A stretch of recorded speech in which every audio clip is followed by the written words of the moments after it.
And all you fellas leave your girl with her friends, cause it's 11:30 and the club is jumping, jumping. I ain't thinking about my man tonight. I ain't thinking about my man tonight. I ain't thinking about my man tonight. I ain't thinking about my man tonight. I ain't worried about my girl, alright? All you ladies leave your man at home. Previously on Ash and Jake, we had talked about a couple of mysterious clown cases. Today, join me, Ash, on Exploring with Ash and Jake as we talk about the grisly murder of the pixie stick killer and how it almost ruined Halloween. You were probably warned at least once in your lifetime to be careful about Halloween candy. From razor blades to poison, there have been millions of parents in the U.S. to have shown concern over their kids and Halloween treats. But why? Just parental panic, or is there a reason to be concerned? Well, parents were given a reason because of what happened in Texas Halloween of 1974. On that fateful night, October 31st, 1974, a young boy named Timothy O'Brien died after consuming poison pixie sticks.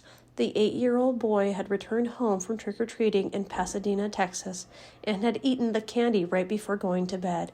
But the terrifying details of the story that we're about to get into are even more upsetting, but your discretion is advised. The boy had gone out on Halloween with his father, Ronald Clark O'Brien, along with his sister, Elizabeth. They were accompanied by their neighbor and his 2 children.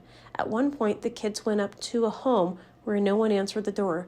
As they were walking away from the home, O'Brien's father revealed 5 21-inch pixie sticks. The father tells the group that he waited at the door of the mysterious house until someone answered, and then they gave him the pixie stick. He then split the candy between the 4 kids and ended up giving the 5th one to another child later. Before bed that night, young O'Brien had asked to eat some of the candy he had collected. According to his father, he chose a pixie stick. The boy complained about the bitter taste, so after the father gave him Kool-Aid to clear the taste, almost immediately the boy complained about stomach pains and began vomiting. The child died on his way to the hospital less than an hour after eating Halloween candy. The police tested the boy's candy and found the pixie sticks with lethal doses of potassium cyanide. They then went on to test another 4 pixie sticks that O'Brien had given to other kids, and they found that they were all laced with cyanide as well. The police and O'Brien showed them the house he claimed to get the candy from, but the home he picked out was owned by a man who worked for an airport. That resident had been at work on Halloween until late that night and had multiple alibis that cleared him. That's when the investigators began to wonder about the O'Brien father. It turns out Ronald O. Clark O'Brien had repeatedly taken out life insurance policies on his children in the weeks leading up to Halloween. O'Brien was in financial distress with his home being foreclosed on and his car about to be repossessed. The authorities say the morning after the boy's death, O'Brien contacted the insurance company to find out how he could claim the money on his son's death. Now that's just absolutely sickening. Just sickening. Doesn't matter what your situation is. You don't ever hurt your kids. After it was discovered that the father had gone to a chemical store in Houston to inquire about purchasing cyanide, police arrested him. He was taken into custody on November 5th, 1974, less than a week after his son had died. During the trial, multiple witnesses shared the story of O'Brien asking multiple questions about cyanide and how much it would take to kill a person. Family members testified that O'Brien had been talking about what he was planning to do with the insurance money from his son's death.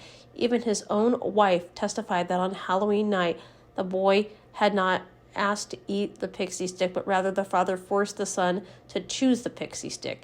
It only took 46 minutes for the jury to convict O'Brien on 1 count of capital murder and 4 counts of attempted murder. A jury only needed 71 minutes to sentence him to death by electric chair.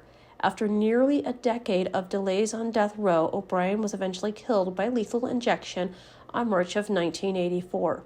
Though rumors of the poison candy had been around for decades, there have been no documented cases where someone has actually poisoned someone with Halloween candy until O'Brien killed his son. In fact, there have been no confirmed cases of stranger poisoning of someone by Halloween candy since then. But in the aftermath, O'Brien's killing, some communities look to ban trick-or-treating. There have been numerous examples of demonstrations against Halloween that were born out of this panic and an alternate Halloween events created because of it. Events like harvest festivals and trunk-or-treating events grow because of the worries created by the idea of poison candy.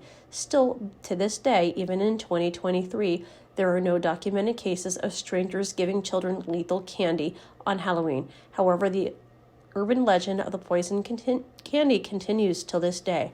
Now, I am just going to say this, like when I was growing up, I would trick-or-treat all over Ohio, and we did have issues where people would give out poison candy. And so when they say there were no more incidents, I actually recall I grew up in St. Mary's, Ohio as a kid, and I remember bringing home like this Smartie type candy that was like little fake bones and skulls.